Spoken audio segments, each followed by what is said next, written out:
मेरो जिल्ला .com को अडियो समाचारमा स्वागत छ। समाचार कक्षबाट म रुद्र। तपाईँ हामीलाई इन्टरनेट अनलाइनको www.merozilla.com लगइन गरी विश्वभर समाचार पढ्न र सुन्न सक्नुहुनेछ। अब सुन्नुहोस् मेरो जिल्ला .com मा आज प्रकाशन भएका प्रमुख समाचार। नबिल बैंक लुट प्रकरण अनुसन्धान। बुधबारबाट पोलोग्राफी मेसिनको प्रयोग। हात्तीपाइले विरुद्धको औषधि सेवन कैलालीमा निराशजनक। सुदूरपश्चिमका होटल रेस्टुरेन्ट चेकिङ टोली परिचालन।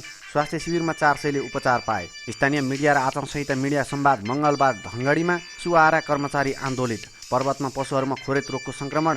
शिवम सिमेन्टद्वारा कुसुममा अन्तर्क्रिया। हिमालय उच्च माविमा विद्यालय व्यवस्थापन समिति गठन र एसियन कराते कपमा नेपाललाई 6 काँस्य पदक।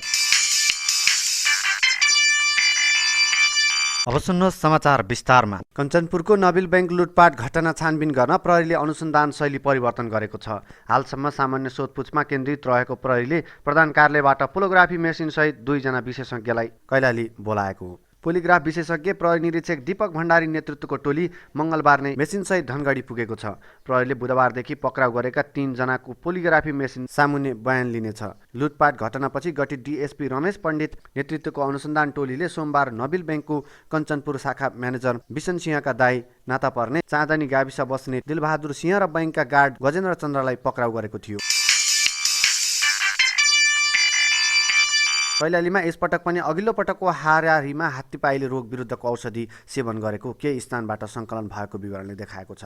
अघिल्लो वर्ष कैलालीमा 66%ले मात्र औषधि सेवन गरेका थिए। जिल्ला जनस्वास्थ्य कार्यालय कैलालीले दिएको जानकारी अनुसार कैलालीको गदरिया सुगरख्वाल निगालीबाट प्राप्त भएको तथ्याङ्कले 66.56% ले मात्र हात्तीपाइले विरुद्धको औषधि सेवन गरेको देखिएको छ।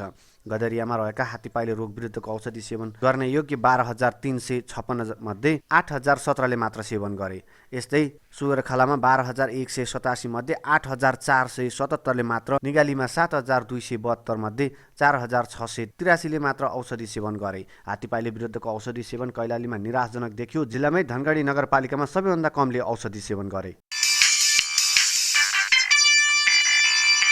सुदूरपश्चिमाञ्चल क्षेत्रीय प्रहरी कार्यालय ड्युटीले मदिरा सेवन गरेर ड्युटीमा खटिने प्रहरीमाथि कारबाही गर्न होटल एन्ड रेस्टुरेन्ट चेकिङ टोली परिचालन गरेको छ।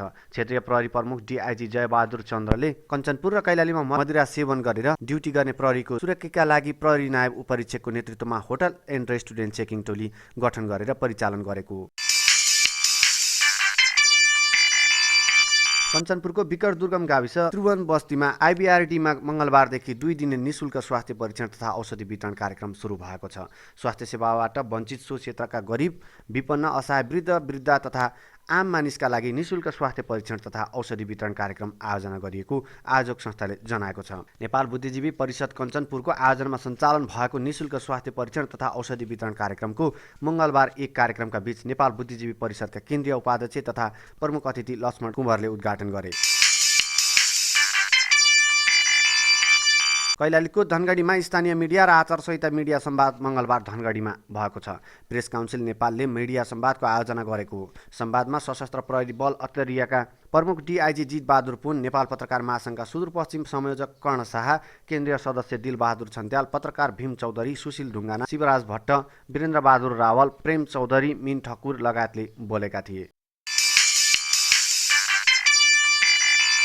सुआहारा कार्यक्रम सञ्चालन गर्दै आएको आइयुसिआइडीले स्थानीय साझेदार तथा स्वास्थ्य चौकीतर्फी विकास स्रोत मञ्चमा कर्मचारीहरूले तालाबन्दी गरेका छन्। कर्मचारीहरूले 2 महिनाको तलब तथा 1 महिनाको थप सुविधा गरी 3 महिनाको तलब भत्ता र दैनिक भ्रमण भत्ता समेत नपाएको आरोप लगाउँदै ताला लगाएका हुन्।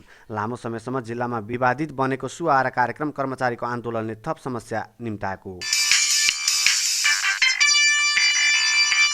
पर्वतका कृषकका पशुहरूमा खोरेत रोगको संक्रमण बढेर गएको पाइएको छ। केही महिनादेखि देखिएको खोरेत रोगको संक्रमणका बारेमा किसानहरू थाहा नहुँदा जिल्लाका धेरै पशुहरूमा संक्रमण बढ्दै गएको जिल्ला पशु सेवा कार्यालय पर्वतले जनाएको छ। अहिलेसम्म जिल्लाका विभिन्न गाविसमा गरिएको स्थलगत अवलोकन र जाँचबाट यस्तो पत्ता लागेको पशु सेवा कार्यालय पर्वतका प्रमुख अमृत कुमार मास्केले बताउनुभयो। शिवम सिमेन्ट प्रणालीको आयोजनामा पर्वतको कुसुममा अन्तर्क्रिया कार्यक्रम मङ्गलबार सम्पन्न भएको छ। मजबुत निर्माण कार्यमा गुणस्तरीय सिमेन्टको भूमिका विषयक अन्तर्क्रिया बोल्ने वक्ताहरूले मजबुत निर्माणका लागि नेपालले एक उत्कृष्ट सिमेन्ट शिवम प्रयोग गर्न सुझाएका छन्। अन्तर्क्रिया शिवम सिमेन्ट प्रणालीका सञ्चालक र पर्वतका 40 जना व्यवसायीहरू सहभागी रहेका थिए।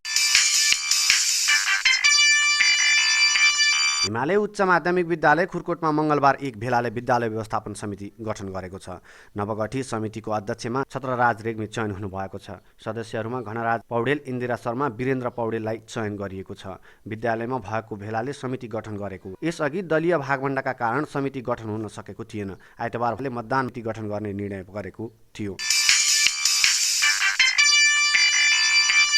मलेसियामा सम्पन्न 3 दिने 5औं एसियन कराते कप प्रतियोगितामा नेपाललाई 6वटा काँस्य पदक प्राप्त भएको छ।